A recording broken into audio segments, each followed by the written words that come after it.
দেখো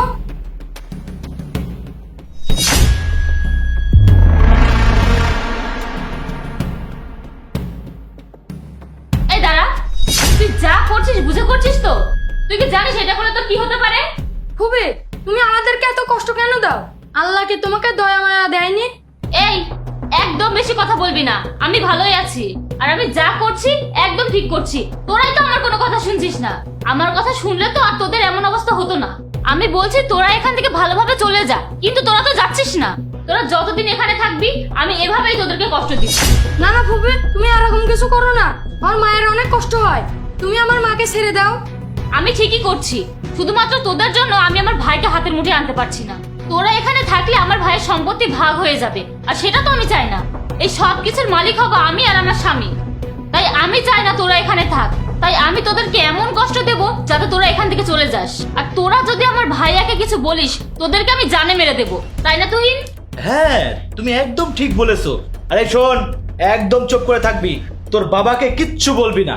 আর যদি কিছু বলিস, তোর বাবাকে একদম খুঁজে পাবি না। তোর বাবাকে যে আমি কোথায় গায়েব করব সেটা আমি নিজেও জানি না। তারপর তোকে আর তোর মাকে আস্তে আস্তে কষ্ট দিয়ে এখান থেকে সরিয়ে দেব। কিন্তু আমরা খারাপ কিছু করতে চাচ্ছি না, তাই ভালোভাবে বলছি এখান থেকে চলে যা। আর এমন জায়গায় যাবি যাতে কোনোদিন তোদের খুঁজে না পাওয়া যায়। না না, তোমরা এমন কিচ্ছু করতে পারবে না, আর আমার স্বামীর কোনো ক্ষতি করতে পারবে না, কারণ তার কিছু হলে তোমরা কিচ্ছু পাবে না, আর আমরাও এখান থেকে যাব না। কি, তোদের এত সাহস? অপু, তুমি ওদের এত কষ্ট দিচ্ছ, তাও ওরা এখান থেকে যাচ্ছে না? আমাদের পিঠে বিষ ফোড়া হয়ে আমাদেরকে যন্ত্রণা দিচ্ছে, তাই তুমি ওদেরকে কষ্ট দেওয়ার মাত্রাটা আরো বাড়িয়ে দাও। আরে তুহিন, ওদেরকে সারা দিন না খাইয়ে রাখি, মারি, বাসা সব কাজ করাই, কষ্ট দিই, তারপরে ওরা যাচ্ছে না। আমি আর কি করতে পারি? তোদেরকে তো যেতেই হবে, আর তোরা যেতে বাধ্য হবি। অপু, ওরা না গেলে কিন্তু আমরা এই সম্পত্তির মালিক হতে পারবো না, আর এটাই তো আমাদের পরিকল্পনা। তোদের পরিকল্পনা আর কি আছে? তোদের আর কোনো পরিকল্পনাই সফল হবে না, কারণ তোদের সব পরিকল্পনা আমি জেনে গেছি। নীরব, বাবা, মাকে খুলে দাও আর যাও, তোমরা কিছু খেয়ে নাও।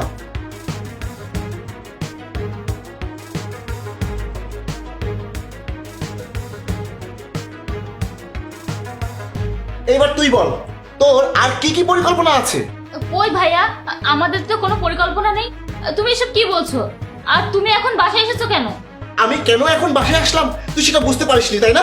ওই যে দেখ, তুই আমার স্ত্রীর সাথে আর আমার ছেলের সাথে কি ধরনের আচরণ করছিস সে সবকিছু আমি দেখেছি, আমি শুনেছি। কিন্তু তোদের আর কি কি পরিকল্পনা আছে সেটা তো তুই বলিসনি, তাই আমি সেটা জানি না। তাই শুনতে চাই তোদের আর কি কি পরিকল্পনা আছে। ভাইয়া, তুমি সব জেনে গেছো?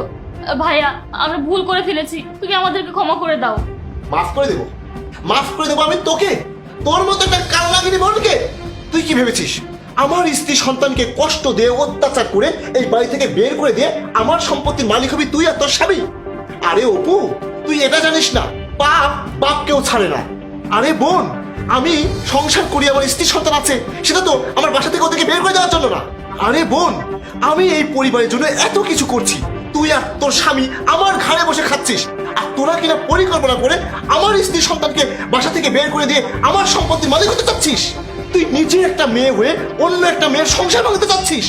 আমার সম্পত্তির উপরে তোদের দুজনে এত লোভ যে তোরা আমার স্ত্রী সন্তানকে বাসা থেকে বের করে দিতে চাচ্ছিস। এই, তোদের এসব করতে লজ্জা লাগে না? তুই যে আমার বোন, এটা ভাবতেও তো এখন আমার লজ্জা লাগছে। তোরা আমার এই বাসায় থাকার যোগ্য না, তাই তোরা এই মুহূর্তে আমার বাসা থেকে বের হয়ে যা। না না ভাইয়া, আমি তো অপুকে কোনো কুপরামর্শ দিচ্ছি না, আপনি আমাকে ভুল বুঝছেন।